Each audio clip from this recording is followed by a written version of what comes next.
এই চাঁদাবাজির দখলদারি মামলা বাণিজ্য সাধারণ লোকজনকে হয়রানি চলে, তাহলে লোকজনের প্রতিক্রিয়া কি হবে?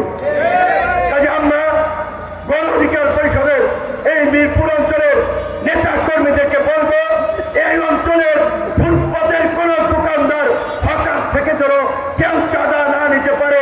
আপনারা এই ফুটপাতের হঠাৎ দোকানদার থেকে শুরু করে মালিক সমিতি, বণিক সমিতি সবাইকে সাথে নিয়ে এই চাঁদাবাজি দখলদারির বিরুদ্ধে ঐক্যবদ্ধ প্রতিরোধ করে তুলুন। একই সাথে আমি প্রধান উপদেষ্টার সেই মত বিনিময় সভায় বলেছিলাম, আওয়ামী লীগকে যদি নিষিদ্ধ করা হয় এবং শেখ হাসিনাকে যদি দেশে এনে বিচারের মুখোমুখি করা হয়, 50% সমস্যা অটোমেটিক্যালি সমাধান হয়ে যাবে। কাজেই আওয়ামী লীগকে নিষিদ্ধ করার প্রশ্নে কোনো আপোষ নাই। শেখ হাসিনাকে দেশে ফিরিয়ে আনতে হবে।